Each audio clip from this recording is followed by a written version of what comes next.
400 సంవత్సరాల పురాతన చరిత్ర కలిగి చరిత్ర ప్రసిద్ధిగాంచిన రామతీర్థ దేవాలయం. నేషనల్ హీరో అనేటువంటి శ్రీరామచంద్రుడు సంచరించిన ప్రదేశంగా గుర్తింపబడిన ప్రాంతంలో వెలసిల్లిన రామతీర్థ రాముని యొక్క విగ్రహాన్ని జరిగినటువంటి పరిస్థితి, తునాతినకలైనటువంటి విధానం, ఆంధ్ర రాష్ట్ర ప్రజల యొక్క మనోభావాల్ని, శ్రీరామచంద్రుడికి జరిగినటువంటి అపచారాన్ని దేశ ప్రజలు యావత్తు కూడా దీన్ని ఖండించేటువంటి పరిస్థితి వచ్చింది. ప్రభుత్వం దీనిపై ఇప్పటి వరకు ముఖ్యమంత్రి సిఐడికి ఇవ్వాలి అనే దాన్ని తెలియజేయడం, అసలు ప్రభుత్వం లా అండ్ ఆర్డర్ సిచ్యువేషన్ అంశంలో వారు వెంటనే సరిగా ప్రతిస్పందించినటువంటి పరిస్థితి. రాష్ట్ర వ్యాప్తంగా అనేకమైన చోట్ల పిఠాపురం దగ్గర నుంచి, అంతర్వేది దగ్గర నుంచి చిన్న చిన్న అనేకమైన సంఘటనలు.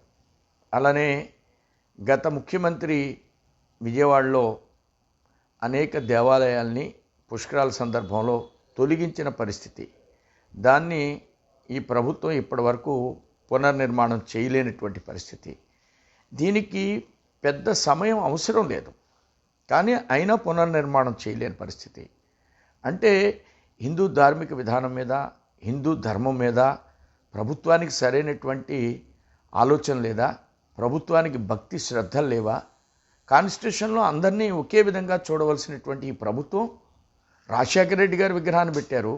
రాష్ట్రంలో అనేక దేవాలయాలకు ఇలాంటి పరిస్థితి ఉత్పన్నమైనప్పుడు సరైనటువంటి చర్యలు తీసుకోకుండా చేతులు దులుపుకునేటువంటి పరిస్థితినే ప్రభుత్వంలో కనబడుతుంది. శాంటిటీ అనేది ఎక్కడా కూడా కనబడటం లేదు.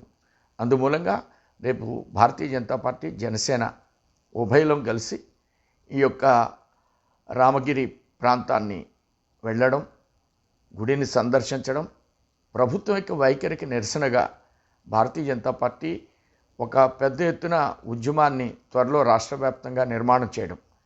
రాష్ట్రంలో అనేకమైన చోట్ల ఇలాంటి పరిస్థితులు గత తెలుగుదేశం ప్రభుత్వంలో, ఈ ప్రభుత్వంలో శ్రీశైలం మీద జరిగేటువంటి పోకడలు, వీటిల్ని హిందువులకి జరిగేటువంటి మనోభావాలకి విరుద్ధమైన కార్యక్రమాలని భారతీయ జనతా పార్టీ ప్రజానీకం దృష్టిలోకి తీసుకువెడుతుంది.